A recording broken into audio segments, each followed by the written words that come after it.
Welcome to another edition of Let's Ride with Chris Harris Jr. on the Believe Network. I am Patrick Chiotti. I'm one of your two hosts of this program. Joining me, as always, is former Denver Broncos Super Bowl 50 champion Chris Harris Jr. Chris, good to see you, man. NCAA tournament is in full swing. Men's, women's, they're going at it. Iowa LSU was a classic. It is still tipping day as far as I'm concerned. It's faux. Chris, how you doing? Doing good, man. Doing good. Man, the sports world definitely been going crazy, man. It's definitely a good time of the year when you got baseball, the NCAA tournament, and then the NBA, man. It's a good time. Yeah, man. For And the opening draft. day. Yeah. Opening day was last week. A lot of people may not know this about you, but you're a big Yankees fan. How are you feeling about the Yanks so far, man? It was a good start, man. We just got to keep it rolling. We got a lot of bats, and pitching's been doing good. I've been watching the Dodgers too, man. They're kind of nice, They got that $1 billion, roster, So definitely been having to watch them. Mookie Betts, man, he's been amazing. So he's looking like an MVP so far. As a Mariners fan, lifelong Mariners fan, the struggle has been real. Depression's already sitting in, so we're not even a month into the season yet. But we've got a lot to cover in this episode of Let's Ride, which will be changing names soon. Yes, sir. So keep that on the horizon. But the Broncos, in our last episode, we covered them signing Josh Reynolds. They've made some pretty significant signings to the offensive line depth, so we're going to be covering that. They've also announced new uniforms, something that the Broncos fan base has been pining for quite some time. That will be coming out in 18 days, so keep an eye out on that. We'll talk about some of the rumors surrounding that. And then we're also going to talk about one of the bigger football pieces, Stefon Diggs, traded from the Buffalo Bills to the Houston Texans. Wild that the Bills are kind of doing this roster deconstruction thing and just boosting up one of the AFC's better teams going into next season. We've got a packed show. We're going to get right to it. But first, we've got a message from our sponsors. It is down to the last 4 teams in the NCAA tournament. BetOnline has been your tournament bracket headquarters all March long, and now that we're almost down to the finals, we've still got a lot more in store. MLB is here. NBA and NHL playoffs are around the corner. My Portland Trail Blazers will not be participating in the NBA playoffs. Once again, that's okay, though, because as always, BetOnline is the #1 source for your summer sports wagering. Head to BetOnline today to stay updated on all the action. And remember to use promo code BELIEVE, that's BLEAV, for your 50% welcome bonus on your first deposit. BetOnline, the game starts here. And Chris, where we are going to start is with this announcement that the Broncos are releasing new uniforms. Like we said, this is something that the fan base, the players have been asking for quite some time. Ever since Nike got that deal with the NFL, I thought Broncos uniforms should be on the horizon at some point. They looked fine for a while, but all these other teams are getting new uniforms or retro uniforms or whatever, and they look so good, and the Broncos are just kind of stuck. But now, April 22nd, we're going to get new unis. We've heard some rumors about what possibly could be. It's hard to determine what is fact and what is fiction. Chris, this is a monumental announcement for the Broncos organization as it stands right now, because this is a team that has new ownership, new coaching, players kind of phasing out from the old era, and we're starting a new era of Broncos football. Are you excited to see these new uniforms as a former player? Oh, yeah, definitely. They definitely do. I don't know how long we wore those other jerseys, probably 20 years, 30 years. How long did they wear 30 years. Yeah, so that's a long time, in the same uni. So I think it's definitely time for a change. And we always wanted those royal blues, with the different logo, the throwback helmet, but we never got to wear them. So even the brown ones, I don't even think we wore those when I was there, but it was pretty basic. It was, only thing I think at the later in my career, we finally got like the orange crush, and then we got the all oranges. That was the only thing new. We got a new helmet. I think that was it. Broncos just changed the helmet. So, and I think last year they just changed the color of the helmet. I think. It went to white. So now it's just good that they finally got new jerseys. Hopefully they're cool. Probably like 5 different combinations. Hopefully they got a good variety of combinations to wear, and it's a new era. So I'm glad that definitely start out fresh for those guys, and new ownership, new jerseys. They're adding on to the building, so it's a new era for sure. Yeah, man. A lot of fans, surprisingly, for me, those brown and mustard yellow jerseys, I don't ever want to see those again in my life. I hate those jerseys with such a passion, but there's a specific section of the Broncos fan base that loves those uniforms. I never want to see them again. The mock-ups that we have seen, from certain fans on Twitter that have, designed some surrounding the rumors of what they possibly could look like. There's been some good ones, and there's been some just horrific ones. I really hope that, they just look good. That's all that we want. This partnership with Nike is supposed to be something that's like breathing innovation into the uniforms. And we've kind of seen how they've done it with the NBA and now the MLB with the City Connect jerseys. And some of the teams that have gotten new uniforms, Atlanta got new uniforms, Houston's getting new uniforms. And the mock-up that we've seen of that one, those look amazing. They look so clean. Yeah. I really hope that ownership listened to the fans on this one and took into account that we just want them to look clean. You talked a little bit about the retro jerseys, Chris. I want to know, and I think the fans want to know, what's your favorite Broncos uniform combination? Yeah. Oh man, definitely the all blues, man. When we put those on, we knew it was a big game. Yeah. It's usually a prime time game when we rock the all blues, or night games, usually like that. So you already knew if you see them walking in the locker room, you see the blue jersey, you already know it's a big game. So always love those. Probably my next. Let me think. I like the all whites too. Always clean with the all whites. But yeah, the all blue was about. It was a big time game. That's the only thing they got to now with the new jerseys, right? You got to have kind of like what's gonna be like that game, where everybody, say if they were all orange, or everybody like the stadium, the fans match it. You know what I mean? What's going to be that combination? So it's just because the jersey's got to tell a story. Yeah, you know what I mean. Yeah, and that's a great point. So hopefully they pick out the right combinations, the right ones to match to go with the big games, because they choose the jerseys that go each game, right? Yeah. So, they got to find the ones that, it's going to be like the prime time games. We're rocking these, So, that's probably what they got to figure out. Man, that all navy blue, the one game that comes to mind is your guys' game against Green Bay on Sunday night. Sunday Night Football. That's just iconic. You guys look great. You smashed the Red Hot Packers. It was awesome. 49ers game versus Kaepernick. Yeah. DT broke the record, I think. That was the D-Ware fake spin. Yep. Yeah, the all blues, man. I'm telling you. Yep. We got some big games in the all blues.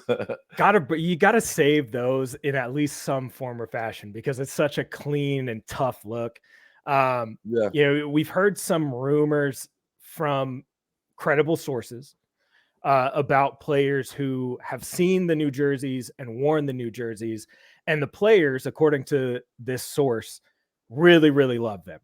And the one thing that has come out that they really love is the throwback jerseys. So, Chris, I'm sorry, they are going to get the throwback jerseys. Yes, sir. They got to get you at least one, man. They got to get the Harris on there somewhere. Let's transition into the Broncos making some key free agent signings across the offensive line. Chris, this offseason, the Broncos stayed relatively quiet. We talked about that in the last episode on the free agency front. But I think one of the points of emphasis for Sean Payton and in this offseason was building offensive line depth. So they've made 3 key signings along the offensive line in this free agency period. Offensive tackle Matt Peart, who was out of UConn. He was previously with the Giants. He spent 4 seasons there, played right tackle and left tackle. I think that this is their swing signing. This is their Quinn Bailey. This is their insurance to McGlinchey or Garrett Bowles. 43 games, 7 starts, played some snaps as inline tight end too. So he could be tackle eligible as well. Yeah, that's a big aspect to think about.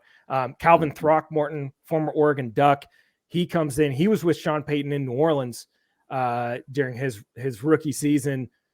He's going to come over. He's going to provide a little bit more of an interior depth. And then today they signed former Bears and Ravens center Sam Mustipher. Just a lot of veteran experience and position versatility to the Broncos offensive line group now. Chris, how important to you are these 3 signings as far as we're looking at the going into the draft and then into training camp? I think Mustipher has definitely, an opportunity to be able to start and be able to get some game, So I think it's like a 3-way competition that they're going to have at the center position. And because, losing Lloyd, that's a big piece. He was pretty much a guy that was improving, a young player that was ascending. So now we have to kind of have like musical chairs kind of at that position until we find somebody else to really solidify that. So I can probably see them bringing in one more guy, probably a rookie. And then, trying to figure out, I think the other guys will be kind of like swings and backups, like you're saying. Tackle spot is pretty much sold up. Where the competition is going to be at the center position, right? If we're talking about O-line. So I think Mustipher is a solid pickup. He's a guy that has a lot of experience, a lot of starts in his career. So it's good to add some more experience to the O-line. And a guy that's played at least, had 40 starts in the league. So I think that's a solid pickup. Yeah, I think this is also another sign of them kind of going back to the gap run scheme. Last year was kind of out of trend for Sean Payton. When he was in New Orleans, it was a lot of gap, like a healthy blend of gap and zone run. But last year in Denver, they ran primarily zone. And when you bring in guys like Mike McGlinchey, who is a wide zone guy, but played a lot of gap at Notre Dame, and then Ben Powers, who played primarily gap in Baltimore, not a lot of zone, and he struggled last year because of this transition. I think that this kind of points the arrow in, okay, we're going back to power running game. They bring back Mike Burton. You need a good fullback. He was a great fullback last year for them. And the emphasis has to be on the run game. Get the run game back. So Mustipher is a big, blocky dude who's just going to be, nasty in the trenches. Calvin Throckmorton was with Sean Payton in New Orleans, so he understands the run game. And then Peart is just kind of that wild card. Like he'll provide, versatility at a couple positions. So that's just insurance. And he's still young. So I think these 3 signings kind of point to them maybe staying put as far as drafting goes. Alex Forsyth is still the 7th round pick from last year. He's still waiting in the wings. I would not be shocked if Alex Forsyth and Sam Mustipher were the 2 centers. I think Luke Wattenberg is better suited at guard rather than center because he got his shit pushed in quite a bit playing on the interior. So I think it's going to be Forsyth and Mustipher. And like you said, maybe another draft pick if they can find one in this class. I think there's really a couple of top end center prospects. And then there's some guys that will be okay that you can get in the later rounds. In this division, you have to be good inside. Your interior O-line has to be good because you have to deal with Chris Jones, and now you have to deal with Christian Watkins. Is that Wilkins? Wilkins. right? Yeah. So they got to deal with you gotta have some stability inside, and because you're gonna be facing some dogs in the AFC West. Yeah, Chris Jones still here, like you said. Wilkins coming in, and Max Crosby outside.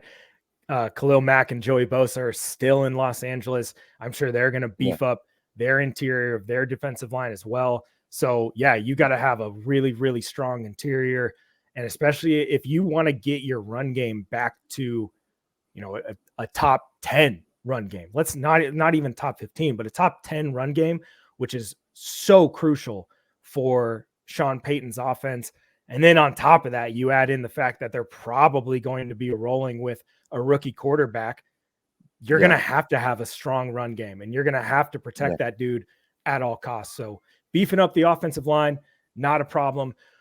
But Chris, the Buffalo Bills trading Stefon Diggs to the Houston Texans. This is insane. This is absolutely nuts to me that it's not nuts that the Buffalo Bills did that. I think we could kind of see the writing on the wall with that whole situation, all the drama from last year. That's a different conversation. Maybe that we'll have later. But them trading Stefon Diggs to Houston, an AFC contender, someone that you're pretty much seen as you're supposed to be seen as 1-1 with in terms of playoff contention and Super Bowl contention. This is nuts to me. Houston gives up their 2025 second round pick. They get Diggs, a 5th and a 6th next year back from Buffalo. Buffalo incurs $31 million in dead cap just to get rid of Stefon Diggs.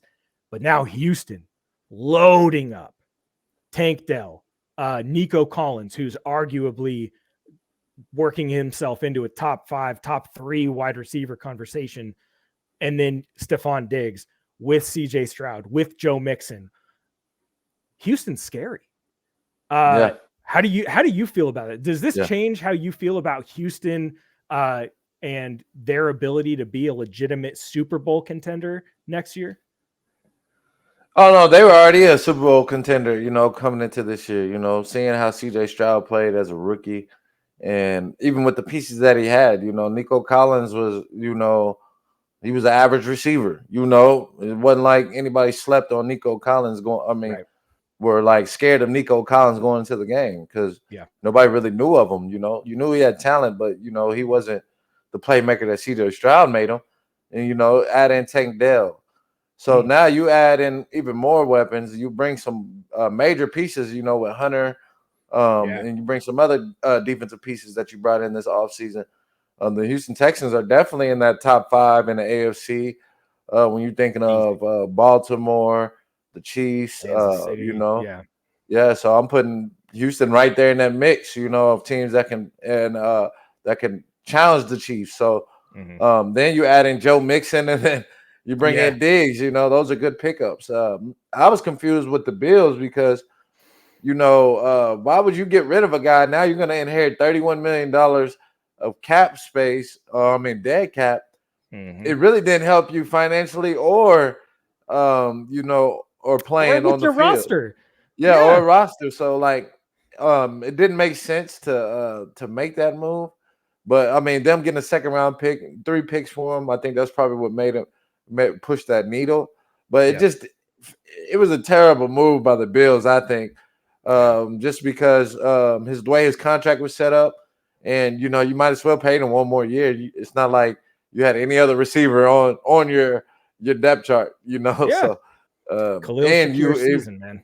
And it wasn't going to hurt you financially, So it's just I think it was a bonehead move by the Bills, and definitely they're going to pay for it for sure.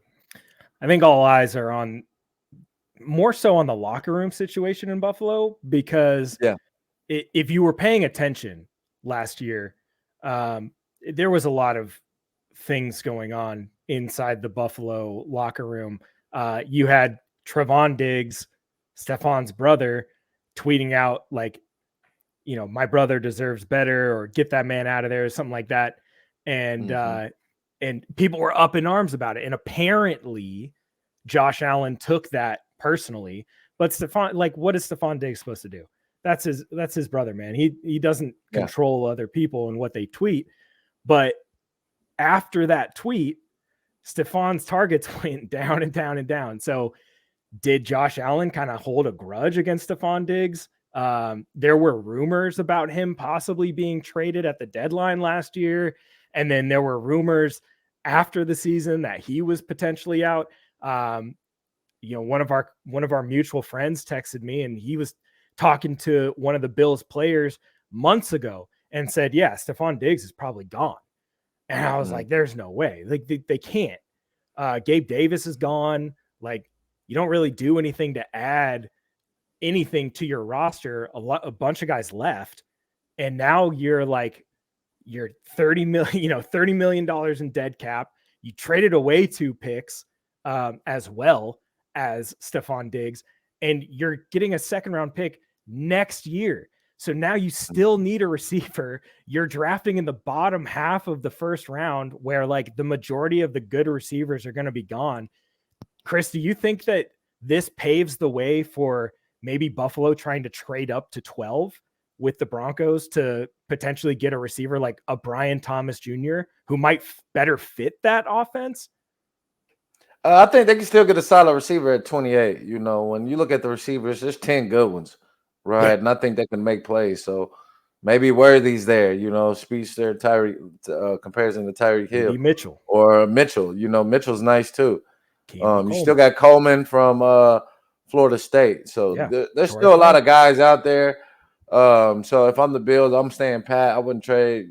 They don't, unless they got 2, 2nd rounds or 2 3rd rounds or something like that, where they have where they can throw in some extra to move up. I would, I would feel confident that I can get a receiver at 28 in this draft. Yeah, I think so too. I think it's just maybe it depends more on what type of receiver they're wanting to go for. Like, Brian Thomas Jr. is kind of like a do everything kind of guy. Like somebody said he is a Z in a 6'4" body. And I was like, well, that's really accurate. That guy's going to be a really, really fun receiver as he continues to grow. But is that exactly what they need right now? I feel like they do need someone who's more of that X receiver, who's the deep threat. Shakir really isn't that. I feel like he's more of the boundary or, short middle of the field stuff, but they need a guy who can run clean routes from the X position, be a legitimate deep threat and a red zone target for Josh Allen. When you're talking about guys in this class, I think like Troy Franklin maybe makes a ton of sense. He'll be there at 28. AD Mitchell, I don't think he has necessarily the size to be an X. He's still more of a Z receiver. Troy Franklin doesn't have the size to be an X, but he's a burner, and he's like a 6'3", 6'4" frame, but he's only 185 pounds soaking wet. So he's like, that's your Gabe Davis right there. That's the guy that you're just run a go. If they are looking for an X receiver out there on the market though, Chris, Cortland Sutton kind of makes it, this kind of makes it like shrug your shoulders a little bit. Like they just signed Josh Reynolds. Tim Patrick's coming back. Marvin Mims is the Z of this offense. That's what Sean Payton is saying. Cortland Sutton to Buffalo. Yeah. Would you do it? If I'm Buffalo, I'm definitely looking at it because you can't go on a season with I think Mitchell's their most experienced guy, and he's been a guy that's been injury prone his whole career. Yeah. So, they have like nobody at receiver. And you're dealing with the AFC East, right? Patriots are going to play solid defense. They usually do. We know the Jets defense is going to be back, with Aaron Rodgers. So, and Dolphins got Jalen Ramsey in them. So, the Bills are not looking good in the East next year. And you kind of think that maybe Josh Allen and Stefon Diggs are like 2 alpha males that just couldn't get along. And the playoffs, man, barking at each other. They just couldn't get along. And maybe he needs a guy that's more or less not an alpha male like Stefon Diggs. And hopefully he can find that guy, but he's gonna struggle, man. I don't think Josh Allen is gonna be his numbers are definitely should go down. He's probably going to run a lot. He already runs a lot, right? Yeah. So I think they're going to continue to do that. They're probably going to run the ball a lot more, and try to use the tight ends and the running back, a lot more. So it's going to be interesting to see what type of philosophy they go with. But it's not going to be bombs away like it has been. Right now, the receiver depth as is Curtis Samuel, who they just brought in from Washington. Oh, Samuel, that's his name. Yeah, Samuel. Khalil Shakir, who love him, but not like a wide receiver one type guy. Justin Shorter. They did bring in Mac Hollins from Atlanta. He's kind of that X build. He's like a blocker. He's like a blocker / does the dirty work. Good not super guy. Reliable. Andy Isabella, Tyrell Shavers, KJ Hamler, and Brian Thompson. And then you add in like Dalton Kincaid and Dawson Knox. I think like Kincaid is definitely more of the receiver. I think he'll probably eat up a lot of those targets, but they just don't have like the most exciting wide receiver room. I saw someone say Josh Allen is this generation's Cam Newton with this wide receiver room. I see it. Like I absolutely see it. You said expect them to run a lot more. I see like 12 and 22 personnel all game long, just pound the ball. Chris, last thing we're going to cover here is just some of the mock draft selections we've seen from the Denver Broncos. In our next episode, we'll be doing our own mock draft, but a lot of experts have picks for the Broncos all over the place. We see Bo Nix being taken at 12. We see Terrion Arnold being taken at 12. We see Kenyon Mitchell being taken at 12. Do these picks excite? Like, do any of those three options at 12 excite you more than anything else? Because for me personally, if the Broncos were to take a cornerback at 12, I think I might pull every single one of my hairs out one by one, just because. Let's trade down. In that scenario, let's trade down. Then we can take a cornerback. But I don't know. How do you feel about that? That would say that they don't like Bo Nix or Penix, right? That's what we would be saying, right? So it's interesting to see that. I see a lot of people picking Bo Nix right there. And, the head-to-head battle, you would have to give it to Penix because he smoked them both all the times, right? Yeah. Head-to-head. So it's crazy how they don't have Penix at all. They're saying Penix is going second round, from what I'm seeing, he's dropping. So if that's the case, then there might be something going on in the air that we don't know, So if they did draft the corner, I wouldn't be surprised just because that is one of our weaker positions on the team. And we literally have, we definitely need that. So it is a need. That would just tell us that, hey, they believe none of these rookie quarterbacks are better than Stidham, right? Yeah. And I don't know is there any other solid free agent QBs out there? That. No, I mean, Ryan Tannehill is the one that keeps being brought up. I think at this point, which Mike Kliss, one of the better Bronco beat reporters, he did say on the Let's Talk Broncos podcast that it's very likely that the Broncos will add another veteran quarterback before training camp starts. I think we can kind of see Ryan Tannehill being that guy. He doesn't have a lot to lose, and I don't think that the Broncos really have a lot to lose in that situation either. But I think as far as them taking a quarterback at 12, whether it is Nix or Penix or, if God forbid somebody falls, like a Jaden Daniels falls, which I don't really see happening, but you never know. He's going number 2. Yeah, I think he's going number 2 as well. I think the bigger thing, we'll talk about this in the next episode a little more in depth, but I think the biggest thing that people are coming to terms with, at least for Penix, is the injury history that he's had. Can he last?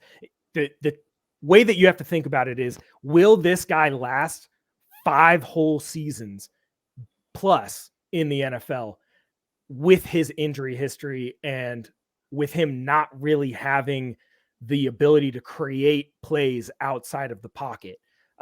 very good passer in the pocket, really, really pure throwing motion. But man, like we saw it in the national championship game, and we saw it a few times across games in the season, the Wazoo game, the Oregon games that he played in. When he's getting blitzed and beat up, he starts to get a little skittish. Throws kind of, the throws get overthrown or they're short. He needs a lot of room in the pocket to be able to throw like a really wide platform. And I just don't think that matches what some of these teams do. When you think about a guy like Nix, who they're both the same age, both have tons of experience. Nix doesn't need that much room to operate within the pocket. Still needs to clean up footwork. Can he operate an NFL level offense without help? I think those are the biggest knocks. So it's like, are you willing to commit the 12th pick to one of those guys? You know what I mean? Yeah. It's gonna be a tough decision, right? They're probably debating it right now as we speak, what's going on and going through the visits and probably evaluating the last couple quarterbacks pretty hard. And you never know. There could be a sneaky quarterback that we're not talking about that was at like a Tulane or Spencer Rattler. or Spencer Rattler, or somebody that's under the radar. That's a Brock Purdy, that could be nice. So there probably is a lot of talent in here that nobody's talking about.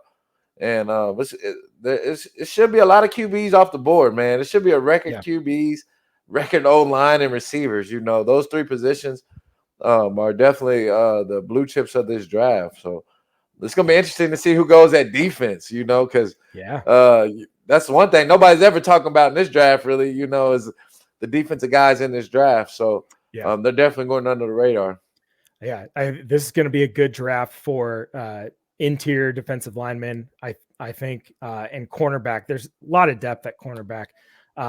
It's kind of top heavy, but there's still some really good pieces. There's some good nickel guys in here. So it is going to be interesting. I like Nate Wiggins at corner, but I don't know if the Broncos would. It's hard at that 12th pick because you need so much. We have so many positions of need, But Nate Wiggins and Pat Surtain, that's real nice. Hey, if we're talking about cornerback at 12, I wouldn't be mad with a Kenyon Mitchell. I think Wiggins is a little bit faster. Oh yeah, he's got the speed. He's got the speed element. I think that is something. I think like he can play so many different roles. Like, is his size going to limit him as like a press guy? Well, the Broncos don't really play that much press, so you don't really have to worry about that, right? It's just more about, can he be instinctual at the next level? And I think he definitely can, along with the speed and athleticism, and then the ball skills on top of that. There's definitely an argument for any one of those guys: Wiggins, Arnold, Mitchell, any one of those. Honestly, like I've seen Kool-Aid McKinstry in there as well. Like I think that he's really solid. I think he could be like a bottom of the first round, sneak him in kind of corner, or like a Joey Porter Jr. that we saw last year, top of the second, still a legitimate first round prospect. I think that this draft is just so rich in talent across like the offensive line position. It's super, super rich. Like interior defensive line, there's still like Johnny Newton, Byron Murphy. Those guys are insane for production and in pass rush win rate and run stopping. Like it's nuts. So there's a lot of talent in this draft. Who will the Broncos take at 12? We don't know, but we will be on a Bleacher Report stream after day one of the NFL draft to give you our thoughts and our reaction to the Broncos pick on day one. That's going to do it for this episode. Make sure that you follow Chris and I over on Twitter at Chris Harris Jr., at Patrick Chiotti, and follow Apple Believe Network as well. Make sure you go follow the YouTube, and don't forget to subscribe to this show on whatever podcast platform you're listening to us on. Until next time, thanks for joining us.